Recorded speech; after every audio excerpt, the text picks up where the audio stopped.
Hi, everyone. Good afternoon. Welcome. In 2008, writer Brian Yorkey and composer Tom Kitt developed an unconventional rock musical centering on a mother who struggles with bipolar disorder and the effects that managing her illness has on her family.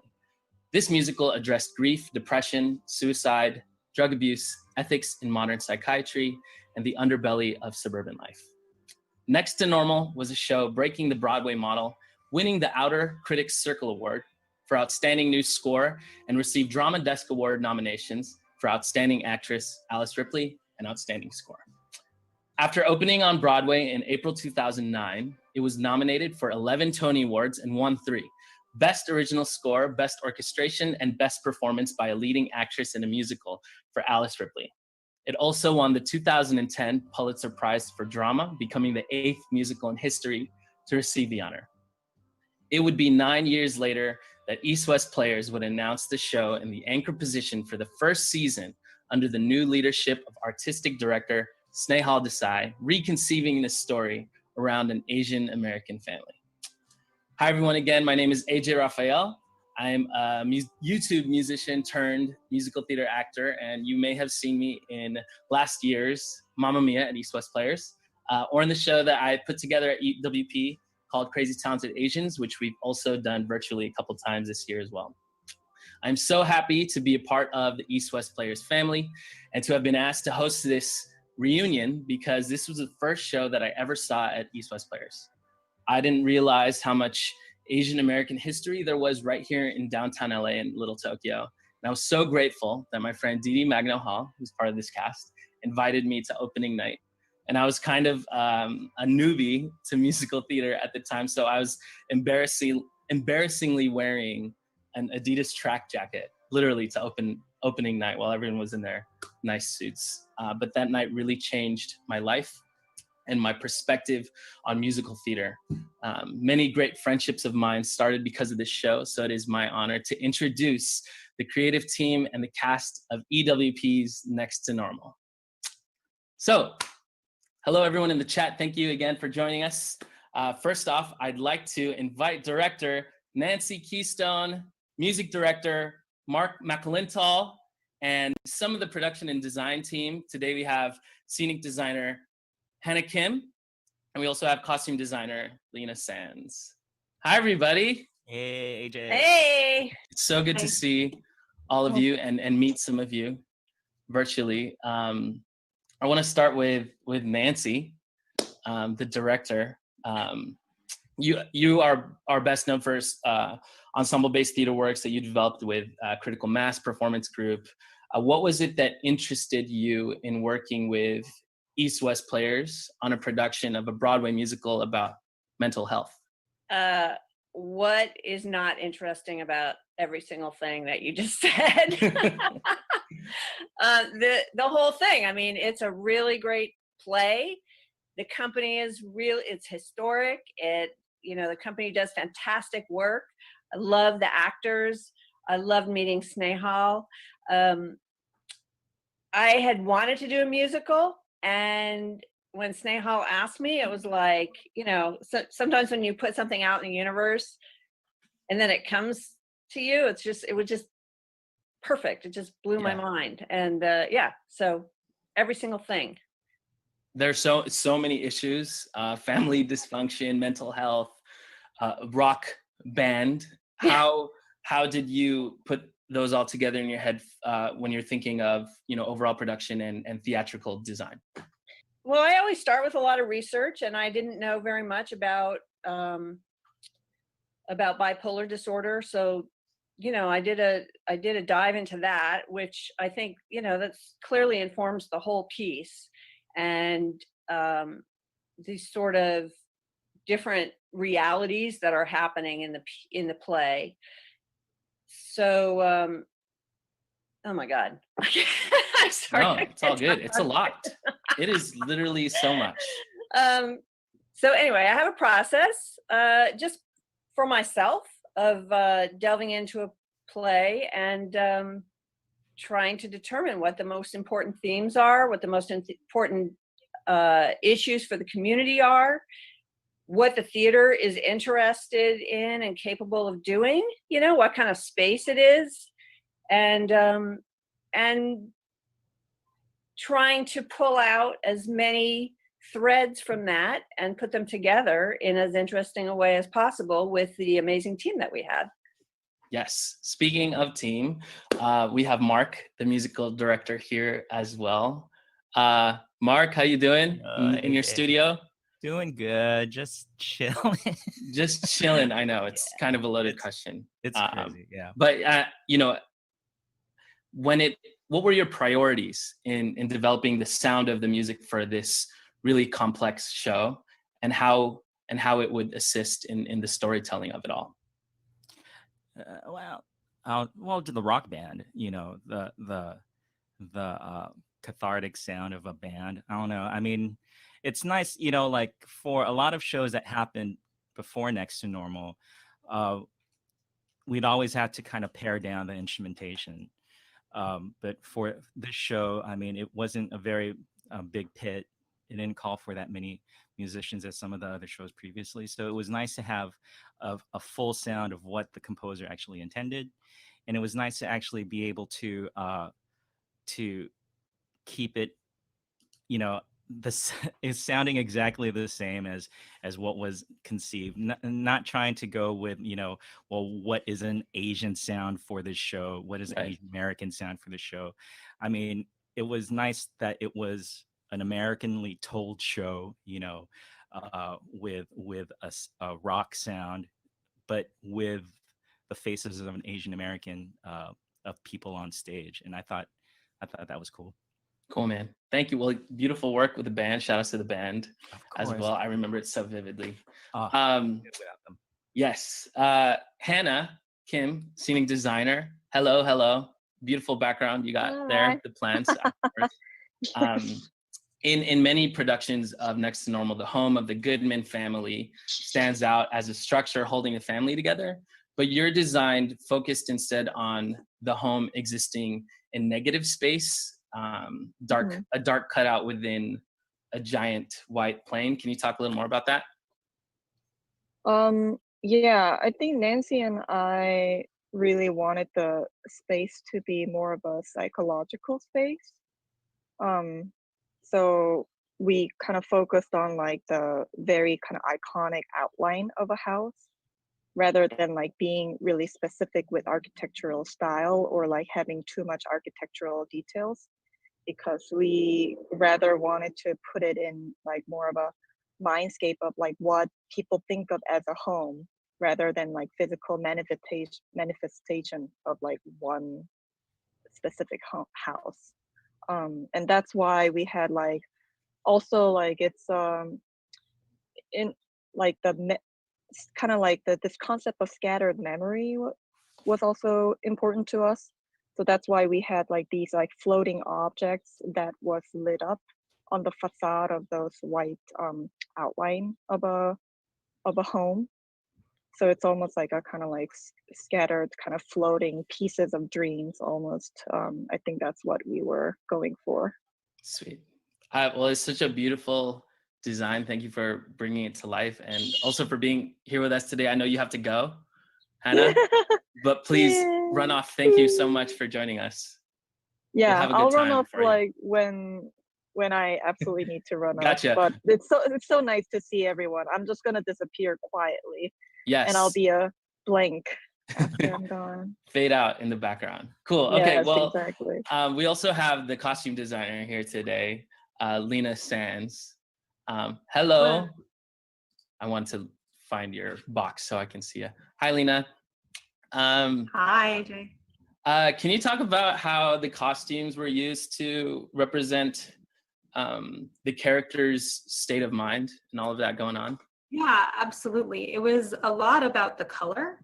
So we had moments that, for example, when everything goes a little bit crazy, becomes warmer and more manic with yellows and oranges and reds.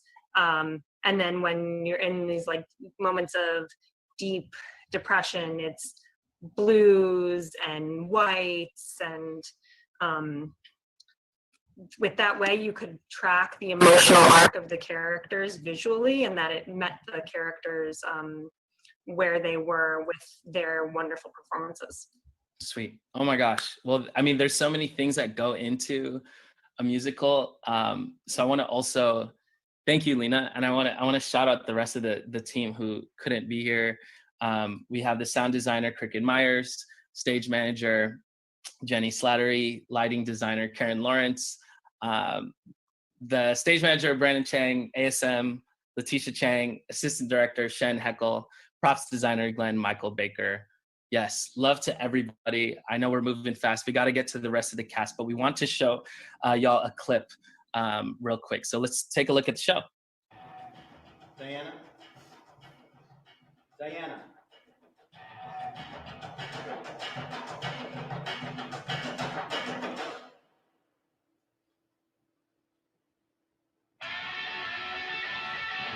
In an instant, lightning flashes, and the burst might leave me blind.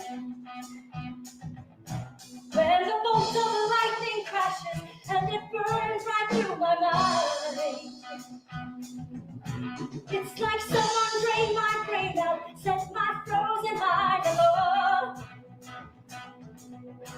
Let the lethargy and pain out, while I stood and watched it all. I am riding on the brightest buzz. I am worthy from who I was. And they told me it would change me, though they don't know how it does. I have lived a life of clouds and gray, but this is crystal clear, wish I were here. I imagine it's remarkable, exuberant, austere, wish I were here. Wish I were here. Euphoria in anger, it's the winter wind, it's fire. And it kills my deepest hunger as it fills me with desire. Like the light heat of every sunlight, like a bullet from a magic gun. And I'm trying to enjoy it, but I'm missing all the fun. I'm feeling what I think I'm feeling, the hope that you said me. Wish I were here. Is this all? Is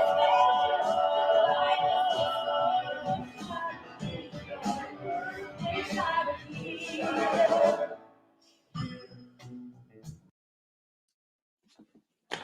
Beautiful. I feel like that was a great example of everything kind of coming together from the design to the sound to the singing of the lovely cast. Thanks again, everyone, for your beautiful work on this. We want to bring in the rest of the cast slowly here. So team, if you can stick around, that would be awesome. And let the memories of that clip kind of sit in there so we can bring it up later. I want to introduce Clifton Hall and DeeDee Magno Hall. Hello. Wait, are y'all there? Yes. Okay, now we're there. Hello, everybody. Oh my goodness. Oh my. Hi. Hi, AJ. Hi, everybody. Hello. It's so good to see you too. How is life at home during quarantine with the kiddos? We're managing, Yeah. you know, hitting some challenges here and there, but altogether we feel pretty blessed to have each other to quarantine with, and thankfully everybody's healthy. So we're A lot of movie nights. yes. Yes. Old Do you have any specific does that clip bring back any specific memories? That was crazy. I don't even remember a camera somebody. Yeah, it was so close. It was like taping us that close. right there. I'm like, don't get under the ground. But it was wild. Just it took me back. It took me back to those moments, and gosh, you know, It was cool to see because I mean, like we, you know, Justin and I and Randy were spinning the table, and I was watching DeeDee crawl, and I was like, I didn't even know you did that. Like, I didn't even know. She ran so fast. She's like, I ran so fast up there, and then that's how I had to get there. I was like, oh wow. See? So it was the first time seeing that. I was like, things that you don't see. Yeah, totally. I love that. I love hearing all that stuff.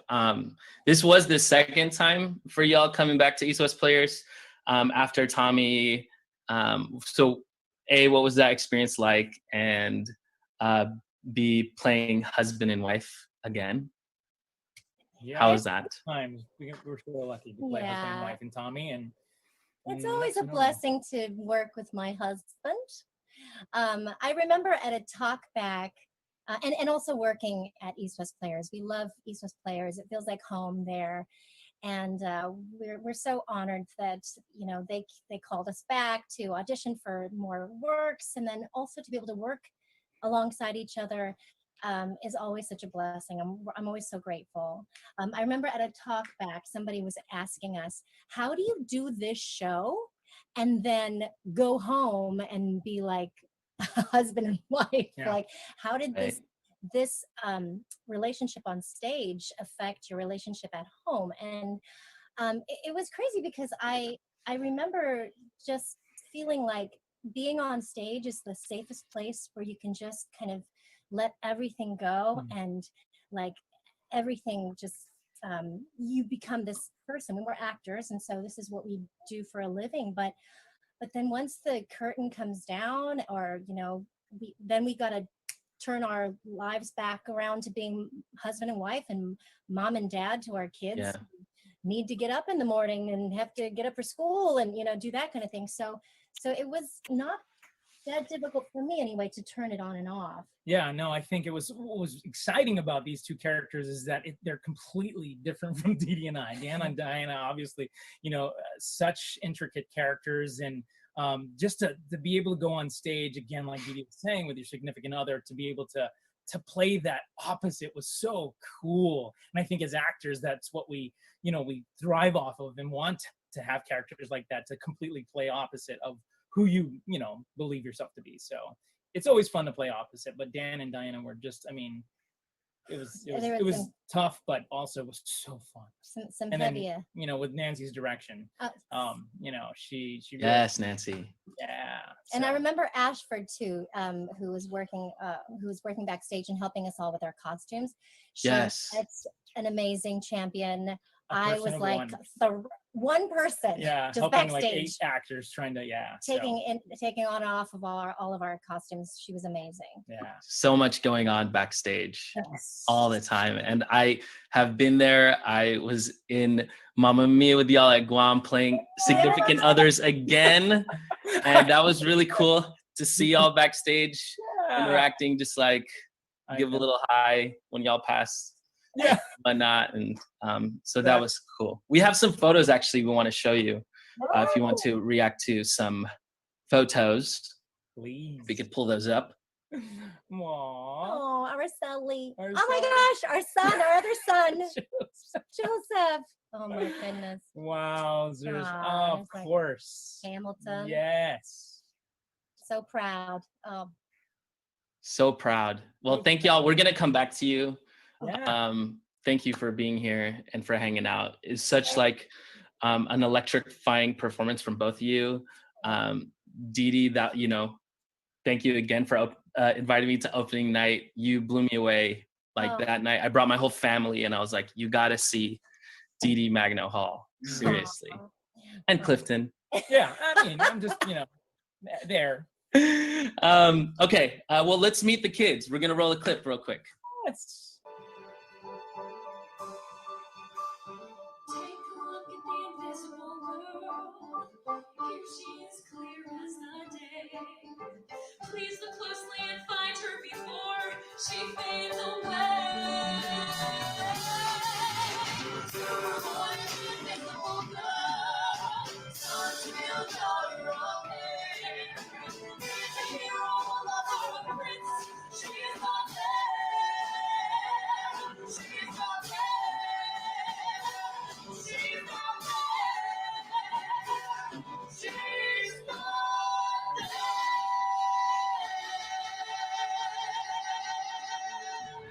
there. Woo!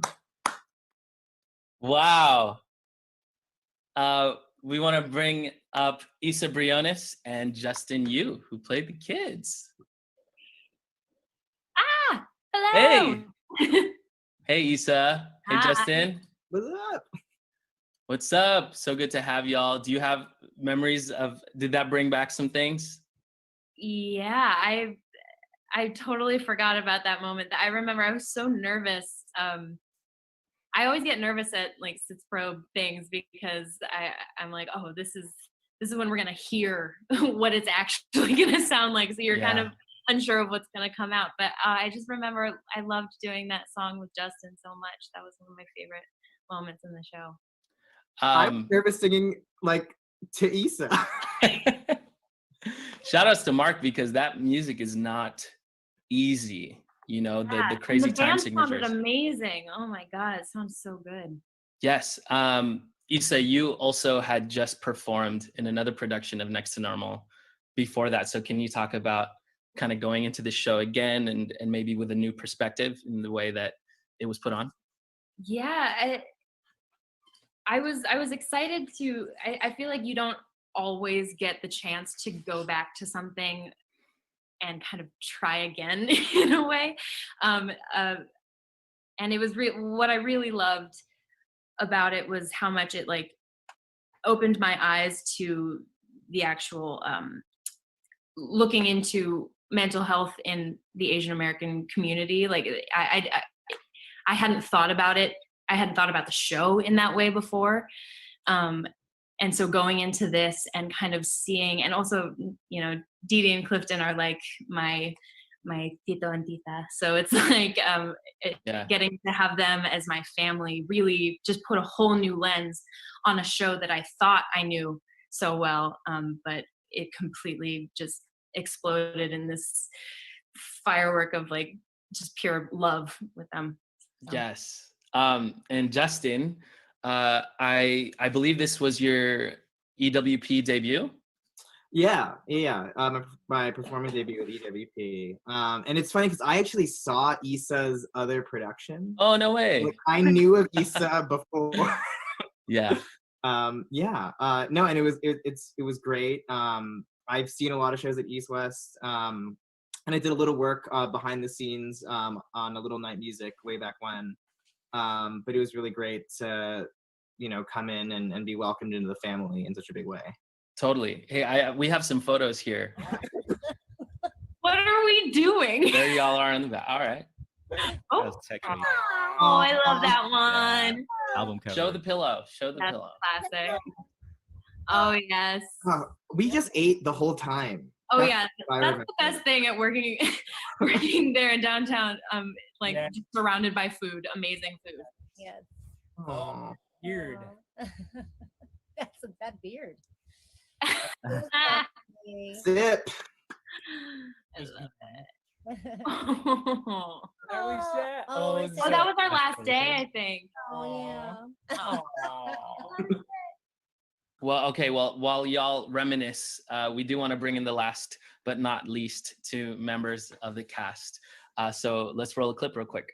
Everything else goes away. Everything else goes away. Everything else. Sounds good. I still have this practice room for 7.5 minutes. Yeah, I mean, I know. I just like to listen. I'm Henry. Natalie. Yeah, I mean, I know. It's a little creepy that you know. We've gone to school together for like 6 years. Really? I sit behind you in 4 classes. Also creepy. You're in here a lot, before school and after. Right, 7 minutes. You give up way too easily. You're kind of a confusing person. You should meet my mother. Awesome. Let's bring on Scott Takeda and Randy Guiyaya. Hello. Hello. Hey. Hey, everybody. So good to see you too. Great to see everyone. And this is it. Everyone's here. Wow. Well, Well, let's talk to y'all too first. Scott, what was this process like for you? I know you had done some East West plays before this, but this was your first musical? Yes. Musicals intimidate me a lot. So that was kind of crazy. And like being able to work with all of these people who are like musical theater stars was like very intimidating. But yeah, I mean, it was just amazing to be a part of the production and to be able to feed off of all of their excellence and try to match it. Yes, we do. We have a backstage clip real quick before we get to you, Randy. And we all want to know what was going on in this clip.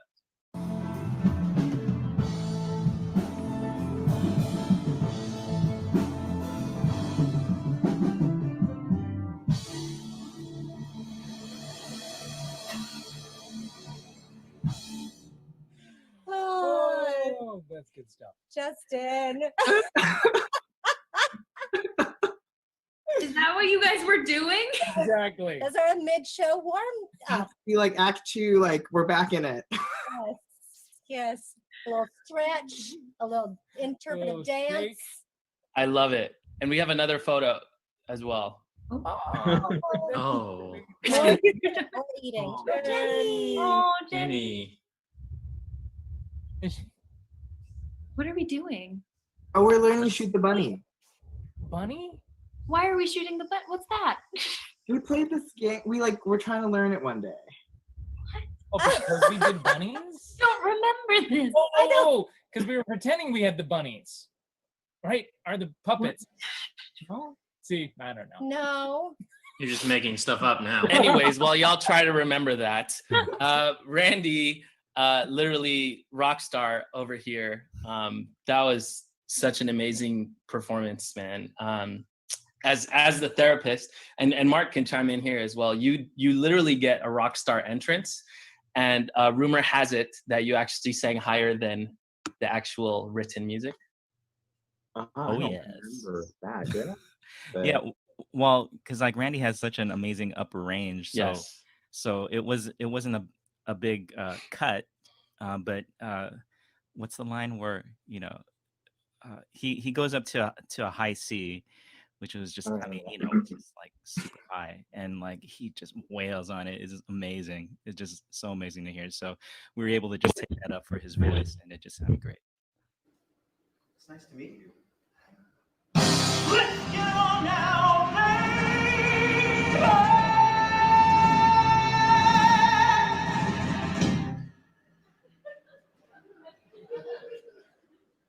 Excuse me. What? I said let's get started. Are you nervous, Diana? A little.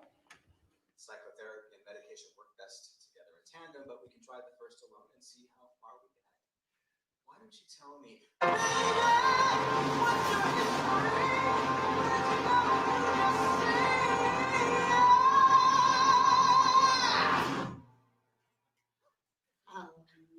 My history. Wow. Man. Randy, talk us through like hitting the high C, going back to the lights, being a therapist. I don't know.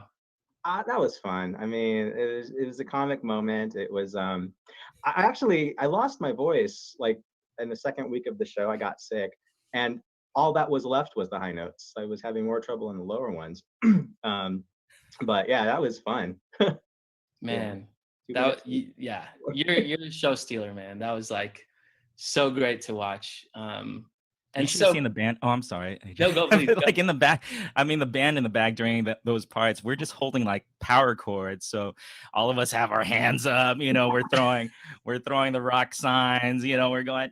I mean, we had so much fun. Like like whenever that part came to, it was great.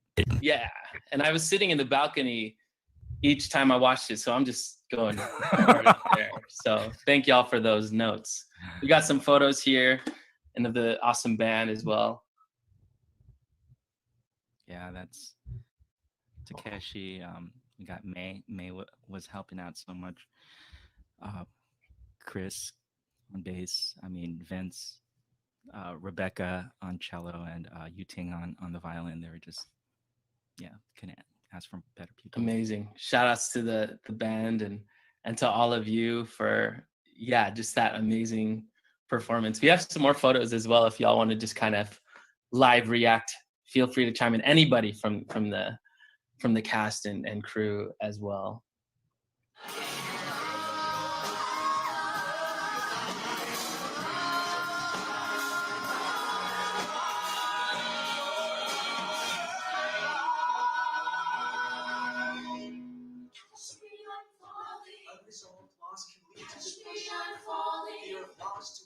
Flying head first into fate. Catch me, I'm falling.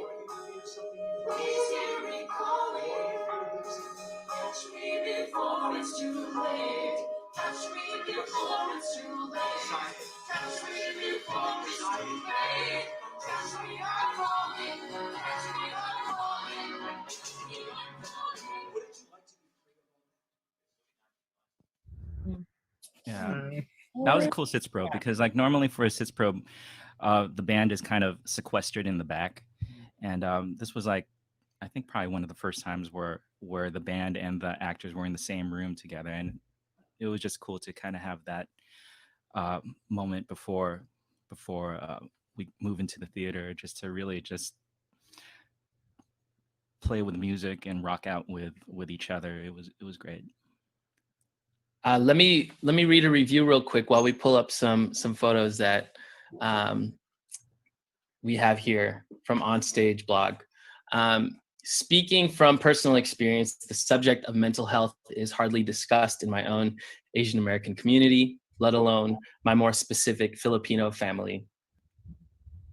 The idea of going to a psychiatrist even is seen, at least in my immediate family, as a sign of utter weakness, and in a broader sense, seen as an unnecessary Western phenomenon that has no place in the day. Oh, that's my track jacket. I'm so sorry that I wore that. Got embarrassed.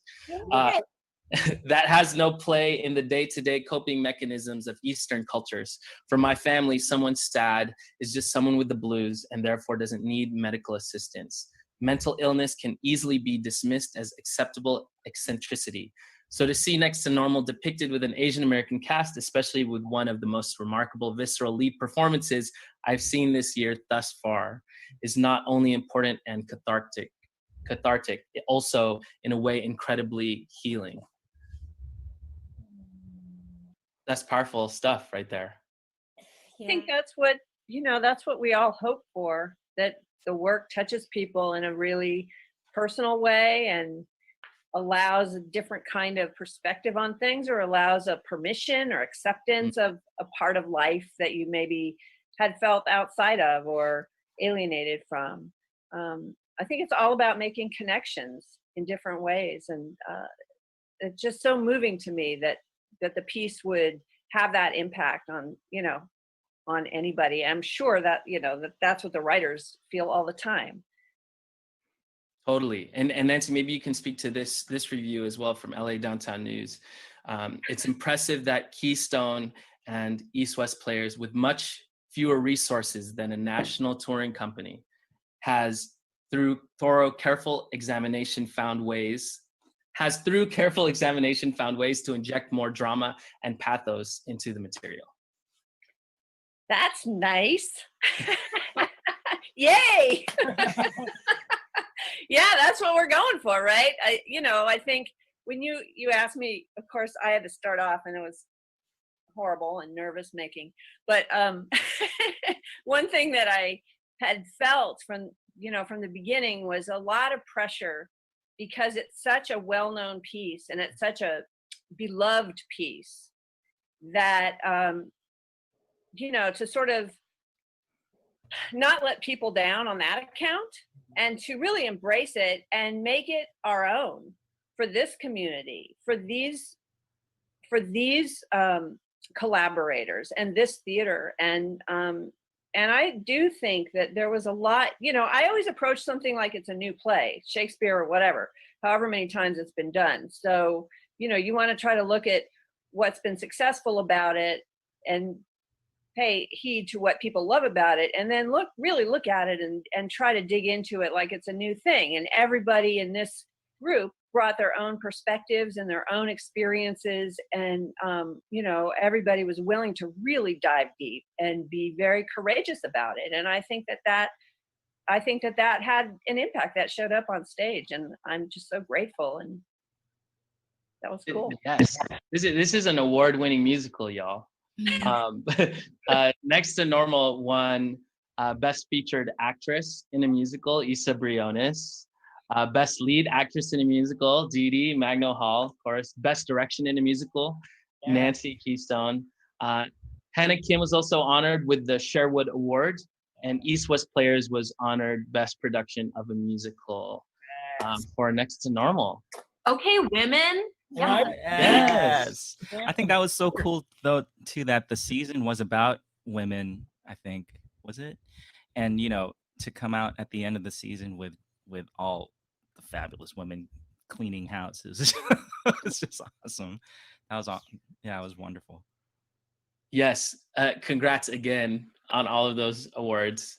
It was really cool seeing that in real time. I'll read one more review and anyone can chime in.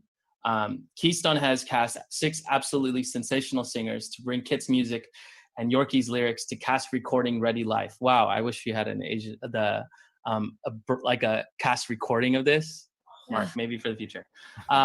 Masterfully music directed by Marc Macalintal, whose backstage orchestra sounds about twice its 6 members.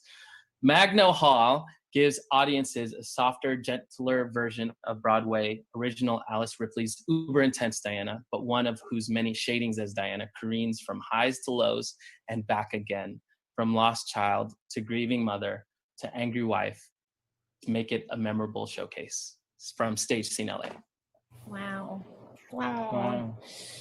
Well, that was definitely one of the most challenging roles that I've ever had to play. And thankfully to Nancy and her direction, I really dove deep in this one, deeper than I'd ever done for any role prior to. And maybe it was due to age or being a mother of 2 kids and having a handful of angel babies too. It really, I also have some very close friends who deal with bipolar disorder. So for me to dive deep, all I wanted to do was be as close to truthful as possible. But that was a really, really powerful piece too. And then also to have that connection with Issa, knowing Issa since she was 2 years old, it was not difficult for us to imagine her being our daughter, so every night was like we were just trying to do it for the first time. But it was such a powerful piece, and I'm so happy that Issa's Players had put shown a light on mental health in our Asian American community. And then to have been able to play these roles together and with this wonderful team was such a dream come true and such a blessing. So I'm so happy that it was so well received. Yes, it was, something else. And we have a clip as well, one last clip to show y'all. So. Okay, it's somebody's birthday. Whose birthday is it? My brother's. I didn't know you had a brother. I don't. He died before I was born. What? He's not here. He's not here. Love, I know you know. Do you feel he's still real? Love, it's just not so. Why is it you still believe? Do you dream or do you grieve? You've got to let him go. He's been dead all these years. No, my love, he's not here. This is fucked. Language. Fuck this! It was wonderful to meet you both.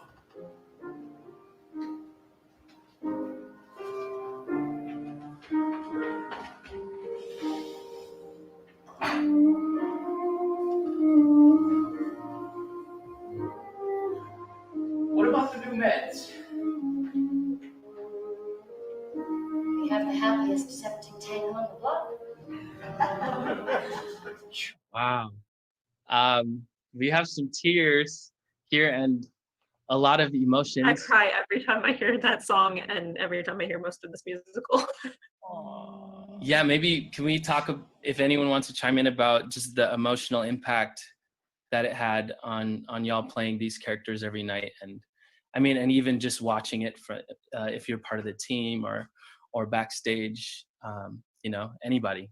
I would listen to this musical on repeat during such a busy season that it was like one of the only ways that I could think about it. And so I'd be like in my car listening to the musical and trying to like think about design ideas and just breaking down. I think every young person, as they start to grow up, you start to see your parents or see people close to you who you've known since you were little.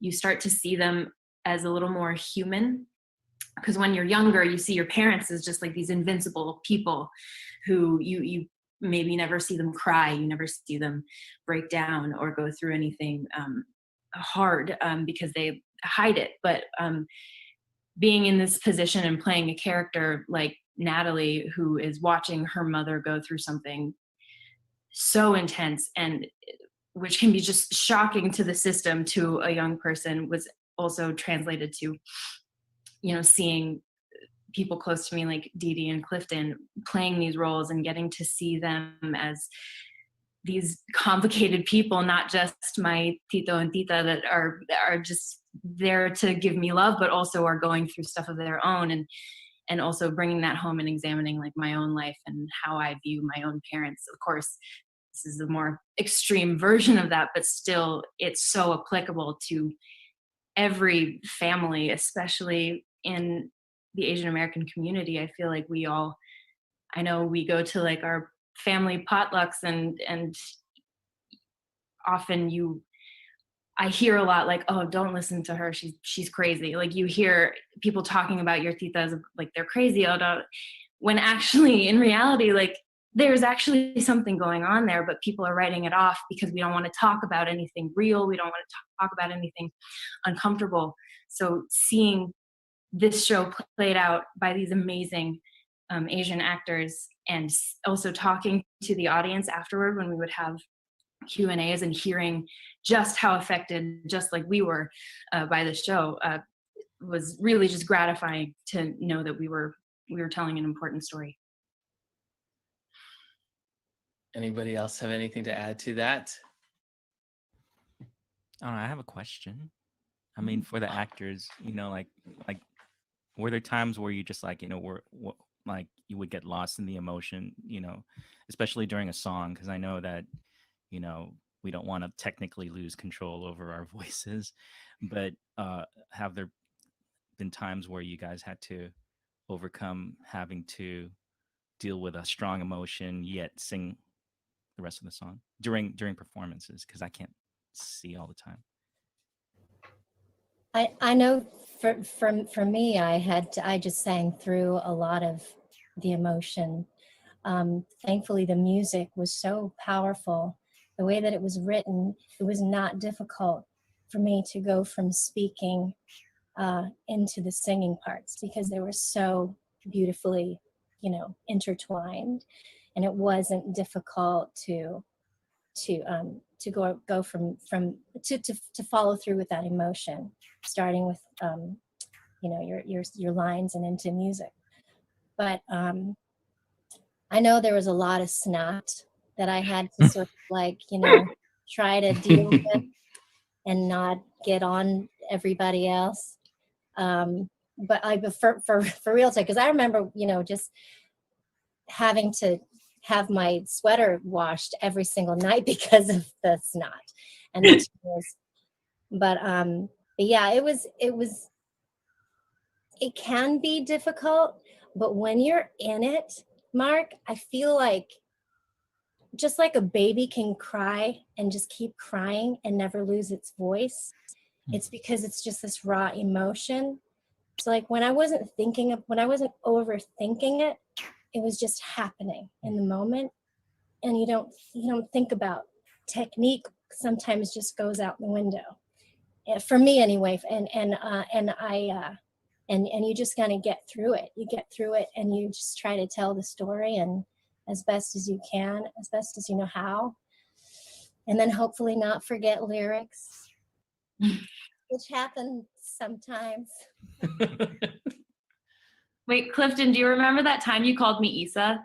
It was in rehearsal though. It was in rehearsal. Okay. But you came out, we come out and you were like, I don't know, Issa.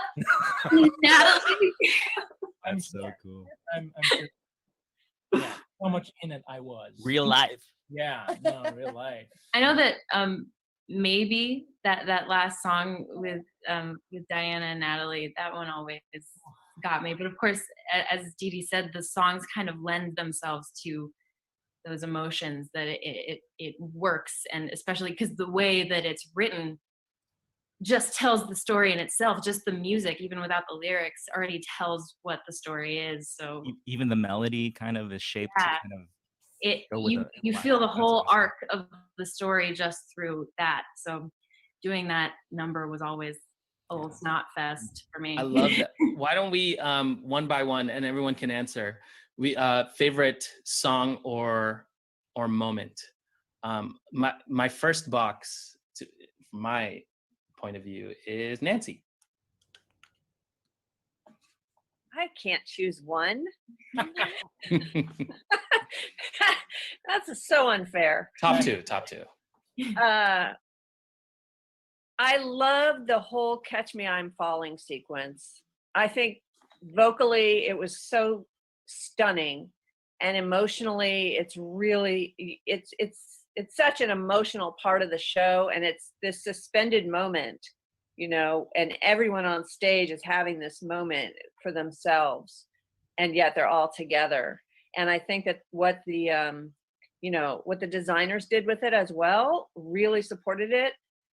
We had some amazing, you guys probably didn't see it because you were in it, but there was this incredible projection that was super subtle. That was like, I think it was like this sort of pattern that was flowing up so that it looked like, I can't remember exactly, but anyway, and the lighting, everything just sort of came together in that moment. And that was very affecting to me. That's it. Sweet. Lena? I agree. I really love that Catch Me I'm Falling sequence, actually.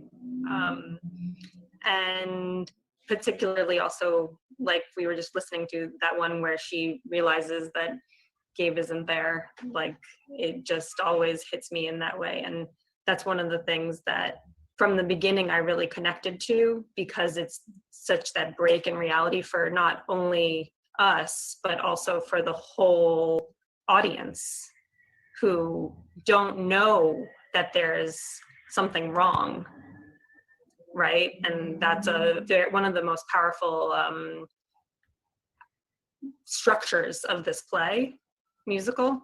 And so there's something about that always has spoken to me. Awesome. And let's go with Gabe. Justin.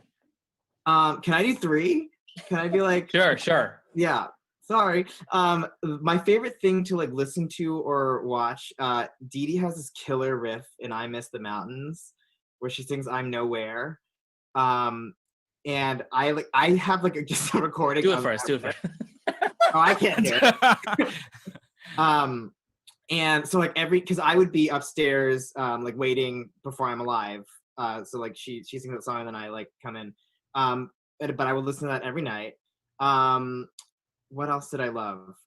my favorite like thing to act was actually like the comeback at the end, where like you think everything's fine, and I come down the stairs and it's just like there's like a light, and I'm like emerging, and like it's sort of like the second break after like all of this has happened, and it's like I'm just like the one that won't go away. And that was really fun. And I like, I'm a sucker for a good ending, so like Light was always the most like emotional. Speaking of things to like difficult to sing, like just the very last note of Light and like holding it, and like that being kind of the kiss goodnight was always my favorite. But Awesome. Cool. Okay, Scott? I'm gonna kind of copy Justin, because I Miss the Mountains was my favorite part of the show. And I think the reason it was that is because prior to doing the show, it was not my favorite song in the album. But when I heard DeeDee sang it, it was like, oh, this is a completely different song. Mm-hmm. This is the way this is meant to be. And this is like beyond what it was meant to be. And it was so beautiful and so heartbreaking every night. And every word that she sang, you could feel the emotions that were coming through. I want to cry thinking about it right now. I'm not even kidding. But yeah, that was my favorite. And favorite acting was probably Hey Number 3, just because that was the most like emotionally charged one, I think. That was really fun. And it was just fun being up on that second level, which just kind of heightened everything. Like as an actor being on that level, you felt a different kind of an energy being up there than being down. And it was fun to play with both of those levels and to see how, I mean, that's what's great about design too, how all the design elements inform you and put you in this world. And then suddenly you reach down to something different too that you wouldn't have found on your own. Totally. Clifton, DeeDee? I'll go first. I mean, DeeDee, the whole show, whatever scene I No, mostly the box scene where we found out you found the box. That was how could I ever? Yeah. That and then now that I've had time, Justin, I think you have a photo of the ending of us where we're holding each other, and that just that I've seen. It's so awesome. Issa, I mean, again, the ending, but so many other scenes that we touched on. Scott, it was more of the intro where I always had trouble with you when you came to the house, and I'm always looking at Issa going, is it time to come in? Can you just give me a head nod? Yep. My favorite thing was Scott, and then Randy, the two scenes after the suicide attempt, and then the end where we had this connection at the end of the show. So everybody had such great moments with that I can think of. As everybody's talking, I'm like, oh yeah, that moment. Oh yeah, that moment. But the show in general, I mean, just everybody, like everybody said, all the actors on stage, and then of course our director, musical director, the costume design, all that stuff. I mean, it's just, I wish we could go back and as we're doing this reunion right now, I'm like, can't we just do it one more time on stage, please? There's so much that I would do more, more different. So yeah. Yes. Oh my gosh. Ditto. What? Yes, everything that DeeDee did. No. I mean, there's too many moments. There's too many moments to pick just one. I loved all of the moments between Scott and Issa. All of those hays are so sweet. I love those moments. I loved our Maybe song, and I loved all the group numbers where all of us are doing all these weird harmonies. So those were challenging and fun at the same time. And then having Randy sing to me or scream to me, but Rockstar scream. Yes. Okay.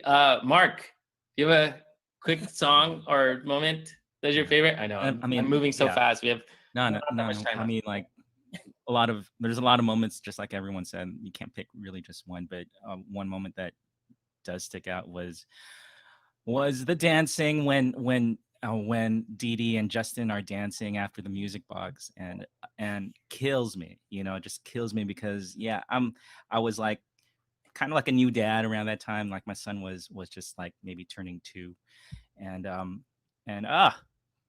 just thinking about the story, just thinking it was beautiful. It was wonderfully done. And I would totally, like tears would be coming down, in the pit, and I'm going, okay, just don't rub your face, don't let the band see you cry, just let it run and just let it dry until intermission. So I would just like it would be dripping down onto the keys.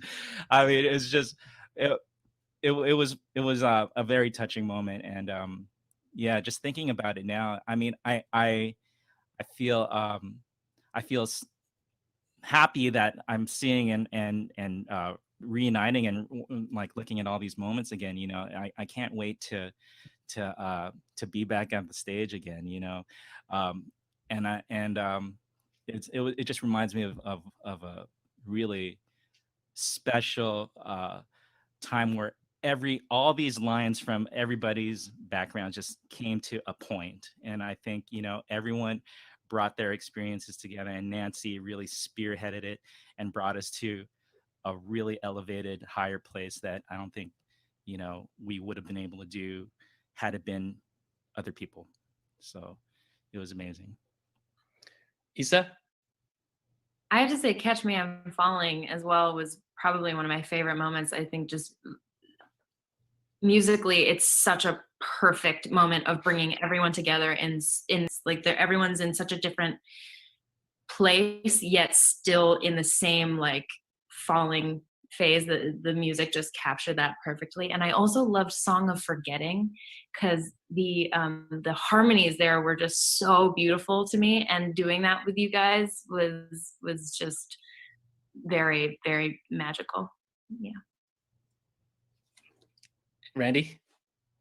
Everything. I got to see the staging a lot because I didn't really do much. I just kind of watched everybody do their thing, and I got to see from the first time they got blocked to about previews. But the one song I never got to see ever was Mountains, because I was in the bathroom gelling my hair back. And by the time I came out, it was done. And so when I saw DeeDee perform it for the anniversary dinner the following year in 2018, destroyed me. And I was like, I missed all of this. And that was my favorite moment. So Oh my goodness. Awesome. Well, we have a video shout out from Anthea Neri, who went on for DeeDee for one of the weekends, I believe. And she's amazing. So here it is, which we don't have yet. So we'll just react to, all right, thanks. Yeah, all right, yeah. Yes. Okay, well, I'm sure that this conversation could literally go on for hours and hours, and it's just so good to see you all here together. And I know it might feel a little weird, especially right now, to like plug what you're doing or things that you've been up to, but maybe we can quickly go through that, especially like for someone who maybe that was the last musical they saw at East West Players and wants to know what everyone's up to. So let's start backwards. And Randy, if you want to just quickly, any kind of closing thoughts and what you're up to right now and what's keeping you, what's sustaining you during this quarantine. A dog who is right underneath my chair. And I'm teaching online and still doing a lot of things online right now. So I'm pretty lucky to keep working right now. So. Isa, what have you been up to, or anything you're up to right now?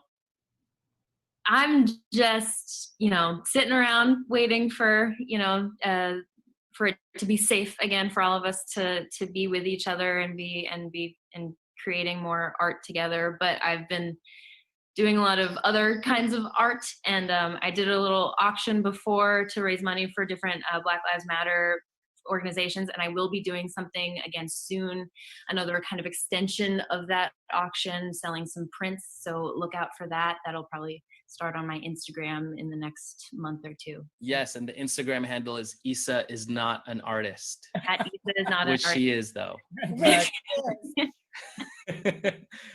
Check that out, y'all. Mark.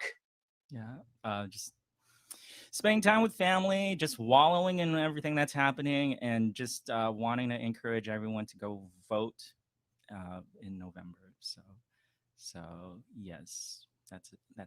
Yes, vote. Scott. Nothing. Absolutely nothing. No, I'm just trying to stay Hey, creative. I watched you know? Huge in France, man. You were great in that. Oh, thank you. Thanks for that. Yeah. I did Your that. your single line drawing is amazing. Those are so Oh, thank you. beautiful. Yeah. I've been just trying to, stay creative in this time, I guess is the biggest thing. Working on my own mental health, but also, trying to help everyone I know around me too. And just staying positive. Amen. DeeDee, Clifton. Well, we have our 2 boys that are keeping us very busy. I feel like I am constantly cooking for them because they are always eating and always hungry.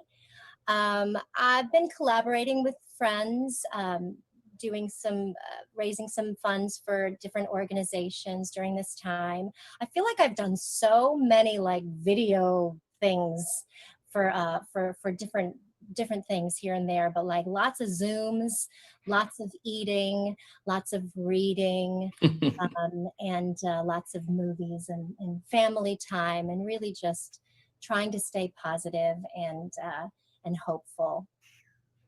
Yeah, family, the 4 of us, leaning more on our faith, Yes. just trying to check on our friends, make sure that they're okay. But yeah, Trying to get out to nature safely, of course, whenever we can. Getting some vitamin D. Yes. Getting some wearing sun. the masks Yes. and the social distancing, trying to be safe. So weird.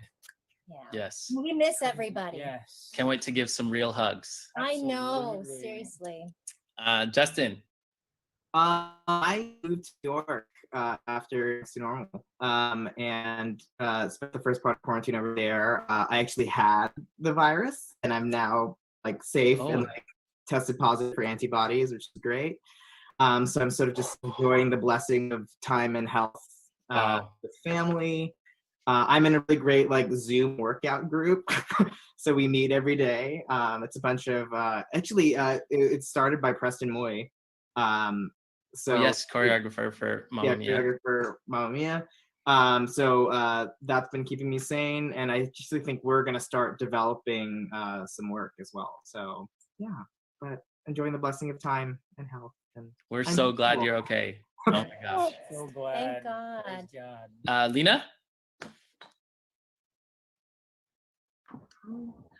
I'm developing a new online costume design course with Cal Arts and the Los Angeles Public Library. It's going to be a 6-week intensive.